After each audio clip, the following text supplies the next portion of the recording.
శ్రీమాత్రే నమః. 5 మిత్ర సంఖ్య, అదృష్ట సంఖ్య కలిగినటువంటి మన మిత్రుల యొక్క వైవాహిక జీవితం ఏ రకంగా ఉంటుందనే విషయం గురించి మనం తెలుసుకుందాం. వీరు తొందరపాటుతో ప్రేమ, పెళ్ళి అనేటువంటి బంధాలు పెంచుకుంటా పోవడం జరుగుతుంది. దానివల్ల అవస్థలు పడతా ఉండడం జరుగుతుంది.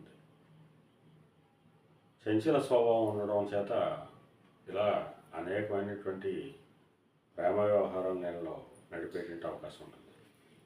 దానివలన దాంపత్య జీవితంలో ఒడిదుడుకులు ఎదుర్కొంటారు.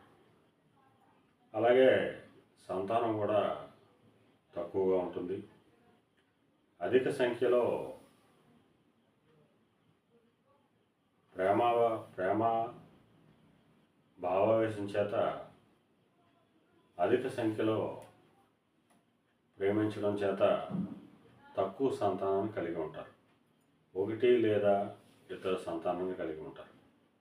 అయితే వీళ్ళకు ఉండేటువంటి ఈ చంచల స్వభావం కానీ లేదా దాంపత్య జీవితం అనుకూలంగా ఉండాలైనా వీరు ఖచ్చితంగా ఆ శ్రీకృష్ణ పరమాత్ముడిని ఆరాధించాలి. లేదా శ్రీ తిరుపతి వెంకటేశ్వర స్వామిని ఆరాధించి ప్రతి సంవత్సరం దర్శనం చేసుకుని 5 సంవత్సరాలకు ఒకసారి వెంకటేశ్వర స్వామి కళ్యాణం చేయించినట్టయితే ఈ దాంపత్య జీవితంలో ఉండేటువంటి ఒడిదుడుకులన్నీ కూడా సర్దుకునేటువంటి అవకాశం ఉంటుంది. శ్రీమాత్రే నమః.